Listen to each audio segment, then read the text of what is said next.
Welcome to the Motley Mystic podcast. I'm Candace Shalou. I have named this podcast and Substack the Motley Mystic because I believe that truth speaks with many, sometimes motley voices. Dogmas and doctrines have crept in to make religion into a rigid thing about belief, but as a motley mystic, I feel spirituality should be less about belief and more about that deep knowing that we are more than these bodies, more than these thoughts, and definitely far more than our beliefs or opinions. Indeed, we are all collections of motley beliefs and ideas. And if that resonates with you, then you could also be a motley mystic. Here's the latest Motley Mystic Substack post. Living free from tyranny. Talking about a revolution.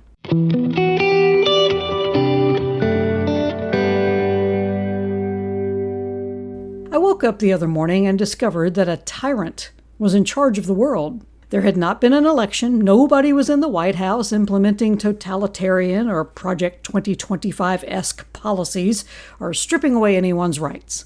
No, this tyrant was me. Not the higher divine me, but the small, selfish, dictatorial me, the small s, ego-driven self that believes in manipulating the world around it to get what it believes it needs to make it happy. Like the warrior Arjuna in the Bhagavad Gita, I was facing a coup by the egoic forces within myself who were ready to take over the governance of not just my body, but my heart and my soul. I spent most of the day living under this tyrannical ruler who assured me that I was not good enough, smart enough, talented enough, and nobody really liked me and never will. I'm sure there are days, maybe years, that you have awakened to this kind of ruler in your own heart and mind. The tyrant who does nothing but mercilessly berate you for your shortcomings, telling you the beatings will continue until morale improves. The good news is, I recognized that this dictator is not truly the boss of me. It's not the boss of any of us, even though many of us have just given in to its dictates without questioning its actual authority over us. I think the fruit of any spiritual life is awareness, a higher self-awareness that allows us to see behind the mighty Oz's curtain to find a scared little child at the controls of our lives. It's time for a revolution. This, however, is a bloodless coup. We are not marching off to war intent on doing harm or violence to our ego. It is a part of ourselves, after all. It's not so much the enemy as it is a frightened child that we've allowed to be in charge of our lives. We all have patterns, coping mechanisms that we have developed over the years. Those habitual ways of reacting to the world worked well when we were 5, 8, or even 20 years old. The problem now is they're no longer working, and that tyrant in our mind is just those old patterns repeating and repeatedly no longer working. I allowed an angry 9-year-old girl to run my life for at least 2 decades before I realized that being an angry 9-year-old girl in the world wasn't doing me any favors. I had to look to the root of that pattern, which was my parents' divorce, and then begin to heal my feelings around that and break the patterns of anger, cynicism, hatred, and fear that had sprung up from this experience. This is how I know a bloodless inner revolution is possible. It didn't happen overnight, but I changed the world within me, a world that had revolved around anger and hatred. Everything in the outside world reflected that back at me. I had angry, cynical, selfish, and unloving friends. I constantly watched murder shows and anything that would show me a world gone mad with fear, hatred, and anger. When I gradually began to weed out the root of anger from my life and began to plant an inner garden of love, peace, generosity, compassion, understanding, and gentleness, my whole world outside changed. I found myself surrounded by loving, kind, generous, gentle, funny, delightful, and compassionate human beings. Everywhere I looked, everything affirmed the goodness and beauty of the world. Are these rose-colored glasses? Well, not really. Instead, it was an awareness, a realization that we're all one. And we're all on a path to experience this world in our own ways. Some of us are more loyal to that tyrannical ego than others, and they find it more difficult to stage a coup against it. Others see that tyrannical ego has brought them worldly wealth and fame and power, and why would they ever let that go? They're happy with the situation. though I would argue it's a counterfeit form of happiness. Knowing that we are all one and working out our karma in different ways sparks within me a sense of compassion for other people instead of a sense of hatred or fear. They're working on what A Course in Miracles would call their specific curriculum. I have my own to work on. My call is to love them even as they stumble and bumble through the world. My call is also to be more diligent in my own work. Because if I can generate more love and help others do the same, then we will act as a buffer against anyone else's unconscious deeds that are causing unnecessary suffering and harm in the world around us. This is often the most overlooked power our spiritually aware people possess. We can change the world around us by changing the world inside, as I've proven to myself over and over again. Why is the world around us such a mess then? Well, because most of us prefer to live under the tyranny of ego, instead of going within and rooting out the causes of all of our pain and suffering. Why do we prefer that when we say we want peace? Well, because those patterns that were formed and stored with pain will be painful to root out. Most of us aren't willing to do that. That's why it's imperative for those of us who embrace a deep spiritual path to do our inner work. Only by launching our own inner revolution against the fearful, selfish ego will we ever create a world without fear and selfishness. The tyrannical ego is very cunning, and it easily twists around ideas we have around concepts such as freedom.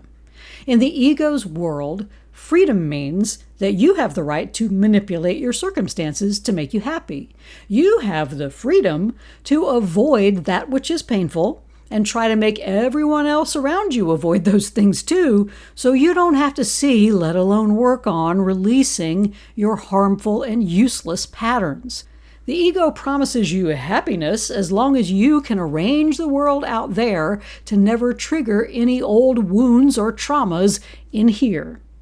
We see this played out in our politics all the time.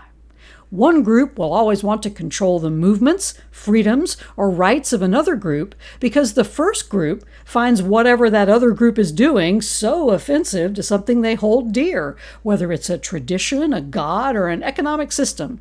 They fight to control the mechanisms of power in this world so they can arrange the outward circumstances of an entire country or world to not offend them or hit their particular triggers. All this fighting and division just so none of us have to deal with the tantrums of our inner 9-year-old. What a way to run a railroad. There is a better way. Revolution. Instead of listening to the dictates of your inner child, it's time to be the adult that now lives in your body. Believe me, your inner child will be happy to go back to playing with dolls and trucks or whatever gives it true joy. That tyrant, the ego, it doesn't really want the job. It's in charge because you don't want to do the painful work of healing that part of yourself. This is what true freedom is about. You ready? It's the freedom to simply be happy. The ego tells us that's a pipe dream, but it's not. There is a part within you, within all of us, that is always okay. Every one of us is already whole and complete. We don't need anything from the outside world. Well, save for food and clothing and shelter, of course. But no matter what is happening outside of us, whether it's a true dictator taking power, a loved one dying, a relationship breaking apart, a job lost, there is within us an eternal joy, a happiness, a wholeness that is unshaken by any outward circumstance. The point of freedom is to live in that place of wholeness, where you can experience all the great and horrible things that happen in this life and still know the peace, joy, love, and true freedom of that inner peace. If we truly believe that, then whenever we find ourselves unhappy, we won't ask, "What do I do about it?" Because that invites the ego to find yet another way for you to rearrange the world so it won't upset you, or to arrange it in a way that will make you temporarily happy. No, the question we must ask, if we ever find ourselves unhappy, is this: why am I not feeling whole and complete? Most likely it's because you're expecting something outside of yourself to bring you a sense of ultimate joy, peace, and happiness. Spoiler alert, nothing ever will. That doesn't mean you don't do things with your life or pursue the things that make you feel good, even if it's just for a moment or a season in your life. Instead, it means that whatever you pursue in life, you do it purely for the joy of it. You don't ask anything you do in this life to be the source of your joy. You already have that source, and nothing can take it away from you. You can forget about it, bury it, ignore it, or even say that it doesn't exist, but it's always there, ready to be discovered and fully lived into. We are here to play with life, to enjoy it, to fully feel it, whether it's bringing us sorrow, boredom, or joy. This life is our classroom. We're here to learn how to overthrow the tyrant of the ego and allow that deeper, complete, and whole part of us to create a peaceable realm within, because this is ultimately what causes the peaceable realm in the world around us. I know that this is easier said than done. I have lived my whole life asking for things outside of myself to be my, quote, purpose in life. I wanted journalism to bring me purpose. I wanted being a pastor to bring me purpose. I wanted being a writer to bring me purpose. And none of them ever have. Interestingly, though, as I mull this idea that we're here just to be happy, whole, and complete, without insisting that the world give it to us in some tangible form, my thoughts turn to music. I've always loved music, mainly listening to it, but as a teen, I gravitated toward the guitar, and I taught myself how to play the thing. Well, not well then, I'm getting better, but in my late teens and early 20s, I was in a punk band. We played Athens, Georgia, about the same time REM and the B-52s were being launched to fame. We thought we had the juice to make it. Oh, well, obviously we didn't. But after the band fizzled, I put the guitar down. It wasn't going to make me rich and famous. So I struck out for other things to help me do that. None of them did, of course. After retiring last year from leading Jubilee Circle, the spiritual community I started in Columbia, South Carolina 14 years ago, hoping it would make me rich and famous, I found myself with a little more time on my hands. Music has returned to fill it. I'm writing songs, I'm going out and performing at open mics and other events, only this time it's different. I'm not expecting music to make me rich or famous. I'm doing it because, wait for it, it's fun. It's so much fun. I'm making my first album at the age of 59. Who does that? A Course tells us that all things that come to us that we don't recognize as holy the first time around, they're held in trust for us, and they're brought back around when our spiritual awareness has been enhanced. I believe that music is back in my life for this reason, because now I'm truly ready to appreciate it as something that brings me joy. And I hope brings joy to those who may hear my music, and that's all I expect from it. This is my revolution. When I realized that all I needed to do is live life for the absolute joy of it, living fully into my wholeness no matter what's happening around me, I ousted that tyrant from office immediately. And this is how you mount your own revolution.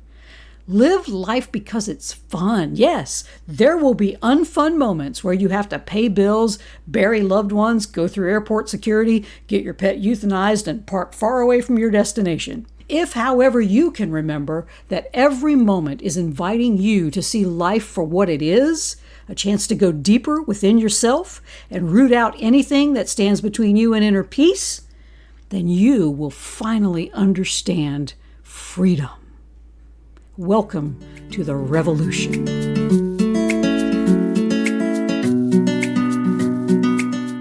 Thanks so much for listening to the Motley Mystic podcast. I invite you to click on the link in the show notes and leave a comment on this article. If you enjoy this podcast and the Motley Mystic Substack, please share it with your friends so they can subscribe. The Substack is always free. And if you want to know more about me, you can go to CandaceChallew.com. That's Candace, C-A-N-D-A-C-E, and CHELLEW.com.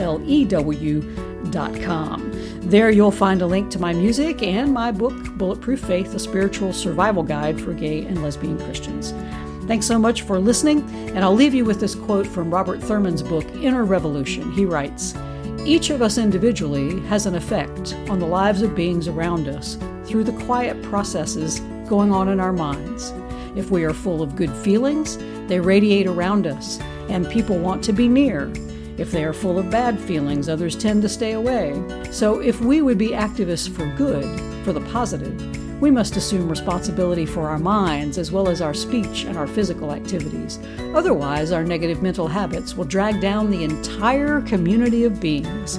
On the other hand, when we break through into the liberty of the heart, mind, and spirit in the process of enlightenment, we free others at the same time. Oh yeah.